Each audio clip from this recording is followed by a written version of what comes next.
मंडळी नमस्कार, मी रिनेश रंजन. आपण पाहत आहात बातम्यांची बातमी. मंडळी, आपलं सध्या हल्ली एकाच बातमीकडे लक्ष आहे, ठाकरे वर्सेस शिंदे. एकनाथ शिंदेची ती फक्त एक चूक मंडळी, शिंदेची ती फक्त एक चूक आणि सगळं गणित त्या चुकीमुळे उलटू शकतं. ठाकरेंचे समर्थक शिंदेंना काय काय बोलतात, कर्माची फळं वगैरे कमेंट्समध्ये म्हणतात, पण ते योग्य नाही. कारण त्यांना देखील कायदेशीर सल्ला देणारे चकार चाणक्यच होते, जे चतुर पंडित होते तेव्हा 4 वर्ष आधी. असो मंडळी, ज्या आमदारांच्या संख्याबळाच्या आधारावर शिंदे गटाला शिवसेना पक्षाचं नाव मिळालं, चिन्ह मिळालं, ज्या संख्याबळाच्या आधारावर धनुष्यबाणाचं चिन्ह मिळालेलं, हे त्या चिन्हावरती त्यांनी निवडणुकी जिंकली मंडळी. आज त्याच संख्याबळाच्या कायदेशीर वैधतेवरच प्रश्नचिन्ह उभं राहत असेल तर, आणि उद्या जर त्याच आमदारांच्या अपात्रतेचा प्रश्न वेगळ्या पद्धतीने निकाली निघाला तर मग शिवसेना कुणाची मंडळी? मग शिवसेना कुणाची? हा प्रश्न पुन्हा एकदा निर्णायक वळणावर आला आहे. कोर्टात सुनावणी सुरू आहे, तुम्हाला ठाऊक आहे. कपिल सिब्बल यांनी सर्वोच्च न्यायालयात मांडलेला मुद्दा उद्धव ठाकरे गटासाठी महत्वाचा का ठरू शकतो, आणि हेच आज आपण समजून घेणार आहोत मंडळी. शिवसेना पक्षाचं नाव आणि धनुष्यबाणाचं चिन्ह शिंदे गटाला देण्याचा निर्णय निवडणूक आयोगाने घेतला. तेव्हा त्यानंतर विधानसभा अध्यक्ष राहुल नार्वेकर यांनीही शिंदे गटाच्या बाजूनेच निर्णय दिला. सत्ता, पॉवर, पैसा.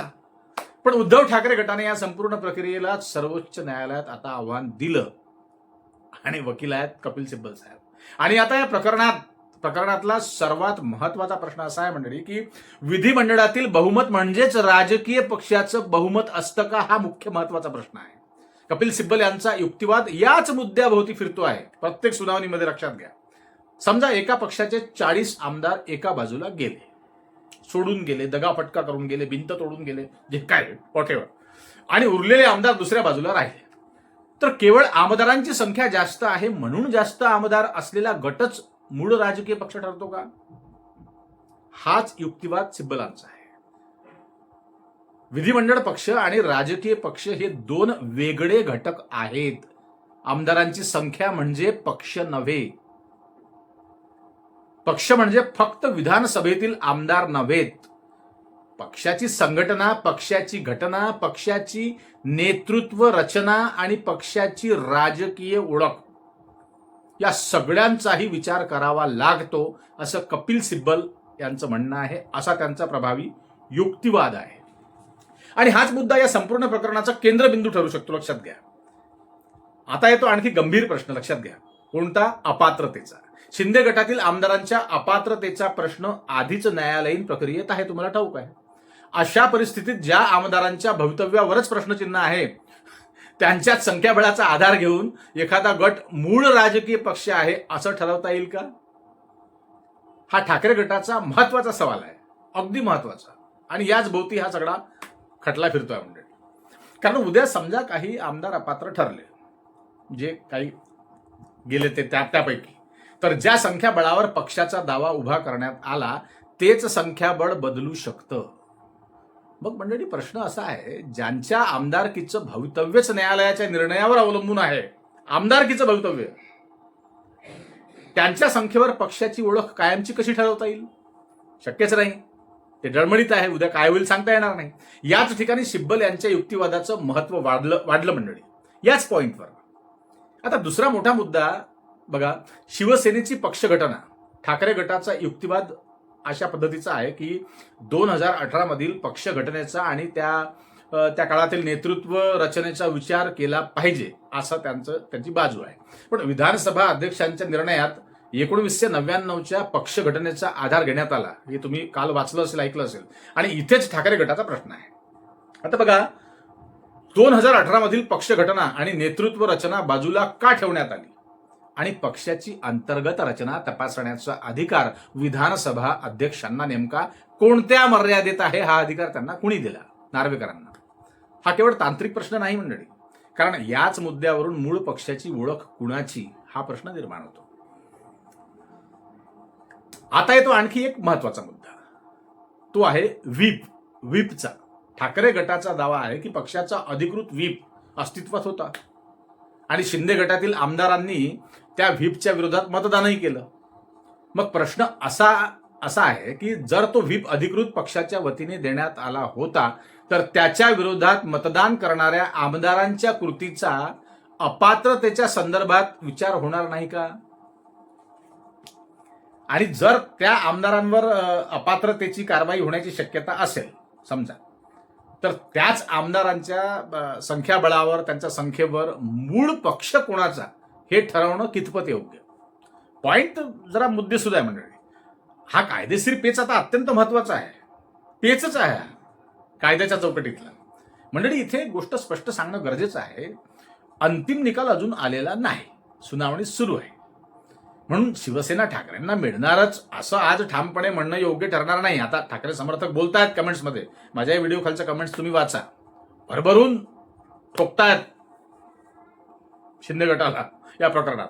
पण ठाकरे गटाने उपस्थित केलेले कायदेशीर प्रश्न गंभीर आहेत आणि सर्वोच्च न्यायालय या प्रश्नांकडे कोणत्या दृष्टिकोनातून पाहतं यावर पुढचं गणित सगळं अवलंबून आहे मंडळी. मग उद्धव ठाकरे गटाची बाजू मजबूत होण्यासाठी नेमकं काय महत्वाचं ठरू शकतं? ते 4 मुद्दे आहेत, लक्षात ठेवा. लक्षपूर्वक ऐका पुढे. पहिला, विधिमंडळ पक्ष आणि राजकीय पक्ष वेगळे आहेत का? जर सर्वोच्च न्यायालयाने हा फरक निर्णायक मानला तर केवळ आमदारांचं संख्याबळ पुरेसं राहणार नाही. नंबर 2, अपात्रतेचा प्रश्न. जर अपात्रतेच्या प्रश्नाचा परिणाम पक्षाच्या ओळखीवरही होतो असं न्यायालयाने मान्य केलं तर शिंदे गटाच्या दाव्याच्या पायाभूत आधारावर परिणाम होऊ शकतो. पायाभूत आधार. आणि तिसरा मुद्दा, पक्ष घटना. 2018ची पक्ष घटना आणि त्यावेळची नेतृत्व रचना किती महत्वाची ठरते यावरही मोठं गणित अवलंबून आहे या खटल्यामध्ये. आणि चौथा मुद्दा, निवडणूक आयोगाचा निर्णय.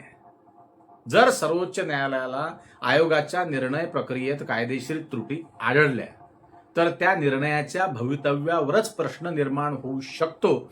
आणि आता या सगळ्याचा सर्वात मोठा अर्थ काय? धनुष्यबाण कुणाचा हा प्रश्न केवळ एका चिन्हाचा नाही मंडळी. शिवसेना कुणाची हा प्रश्न केवळ एका पक्षाच्या नावाचा नाही. शिंदे ठाकरे बाजूला ठेवा 2 मिनिटांसाठी. हा प्रश्न भारतीय राजकारणात एक मोठा घटनात्मक प्रश्न उपस्थित करतो आहे. आमदारांची संख्या जास्त झाली म्हणजे पक्षही त्यांचाच होतो का? की पक्षाची संघटना, पक्षघटना आणि राजकीय ओळख यांचंही तितकंच महत्व आहे का? याच प्रश्नांची उत्तर या खटल्यातून मिळणार आहे मंडळी.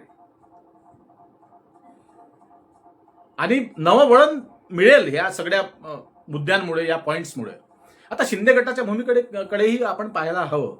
कारण विधानसभा अध्यक्ष राहुल नार्वेकर यांनी आपला निर्णय कायदेशीर चौकटीत आणि न्यायालयाने घालून दिलेल्या निकषांनुसार असल्याचं सांगितलं. आता नार्वेकर देखील बोलले, त्यांचे वकीलही बोलले असतील. आता त्यांनाही दुसरा मुद्दा कुठे आहे बोलण्यासारखा? त्यांना काहीतरी बोलवून आपल्याला सुरक्षित ठेवावं लागेल. त्यामुळे अंतिम निकाल येण्याआधी नाव आणि चिन्ह गैरव्यवहाराने दिलं असा अंतिम निष्कर्ष काढणं योग्य ठरणार नाही त्यांच्या मुद्द्यावर, लक्षात घ्या. पण ठाकरे गटाने याच निर्णयाच्या कायदेशीर पायालाच आव्हान दिलं आहे, चॅलेंज दिलं आहे. आणि म्हणूनच आता खरी लढाई आकड्यांची नसून कायद्याच्या अर्थाची आहे. कायद्याचा प्रत्येक अर्थ समजून घेणं या खटल्याच्या निमित्ताने गरजेचं आहे मंडळी. जर सर्वोच्च न्यायालयाने ठाकरे गटाचा हा युक्तिवाद स्वीकारला तर केवळ धनुष्यबाणाच्या चिन्हाचा प्रश्न निर्माण होणार नाही, तर शिंदे गटाच्या राजकीय दाव्याच्याच पायाभरणीवर प्रश्न उपस्थित होऊ शकतो मंडळी. की जे केलं तुम्ही 4 वर्षापूर्वी ते सगळं थोतांड होतं, खोटं होतं, लबाडी होती. आणि जर त्याचा परिणाम पक्षाचं नाव आणि चिन्ह यावर झाला तर महाराष्ट्राच्या राजकारणात एक मोठा राजकीय भूकंप होऊ शकतो. हे लक्षात घ्या, हे ध्यानात ठेवा मंडळी. सारी पाटच बदलून जाईल. सब फंडे नेस्तनाबूत हो जाएंगे. शिंदे गटाचं पुढचं राजकीय अस्तित्व काय राहील? मग भाजपासोबतचं त्यांचं राजकीय समीकरण कसं बदलेल? आणि सर्वात महत्वाचं, ज्यांच्या संख्याबळावर सत्ता उभी राहिली शिंदेंची, त्याच संख्याबळाचा आधार जर कायदेशीर दृष्ट्या कमकुवत ठरला, वीक ठरला तर काय? याचं उत्तर पुढील न्यायालयीन घडामोडींमध्ये मिळणार आहे मंडळी. म्हणून शिवसेना कुणाची हा प्रश्न अजून संपलेला नाही. आणि कदाचित या प्रश्नाचं उत्तर फक्त महाराष्ट्राच्या राजकारणातलाच हा विषय नाही, तर देशातील पक्षांतर, आमदारांची भूमिका आणि राजकीय पक्षाची ओळख, परिचय आयडेंटिटी याबाबतच्या भविष्यातील राजकारणालाही दिशा देऊ शकतं हे लक्षात घ्या. खटला अतिशय महत्वाचा झाला आता सगळ्यांचं लक्ष सर्वोच्च न्यायालयाच्या पुढील सुनावणीकडे आहे हे लक्षात घ्या. टप्प्यावर मुद्दा आलेला आहे मंडळी. कारण एक निर्णय शिंदेचं राजकीय गणितच बदलू शकतो आणि दुसरा निर्णय उद्धव ठाकरेंच्या राजकीय पुनरागमनाचा मार्ग मोकळा करू शकतो. पण अंतिम निर्णय न्यायालयाचाच आहे मंडळी. न्यायाधीश आहेत बसलेले. तोपर्यंत शिवसेना कुणाची हा प्रश्न जिवंत आहे. मंडळी तुम्हाला काय वाटतं, कपिल सिब्बल यांचा युक्तिवाद उद्धव ठाकरे गटासाठी निर्णायक ठरेल का, हे तुम्ही विचारपूर्वक सांगता आम्हाला ठाऊक आहे. आणि जर निकाल ठाकरेंच्या बाजूने लागला, जर तर मलाच विशेष हल्ली आहे मंडळी, तर एकनाथ शिंदेचं पुढचं राजकीय अस्तित्व काय असेल याकडे लोकांचं लक्ष लागलेलं आहे. फक्त राज्याचं नाही, अख्ख्या देशाचं. तुमचं मत कमेंट्समध्ये नक्की लिहा. मी रिनेश रंजन. आपण पाहत होता मंडळी बातम्यांची बातमी. आणि अशाच नवनवीन बातम्यांचं विश्लेषण बघण्यासाठी आपल्या चॅनलला सबस्क्राईब करा आणि जास्तीत जास्त लोकांपर्यंत हा व्हिडिओ जाऊ द्या आणि भरभरून लाईक ठोका. आणि हो, फेसबुक पेजवर बघत असाल तर आमचं नव्यानं फेसबुक पेज आम्ही ओपन केलेलं आहे मंडळी. त्या फेसबुक पेजलाही फॉलो करायला विसरू नका. पुन्हा भेटूच. तोपर्यंत नमस्कार. जय हिंद, जय महाराष्ट्र.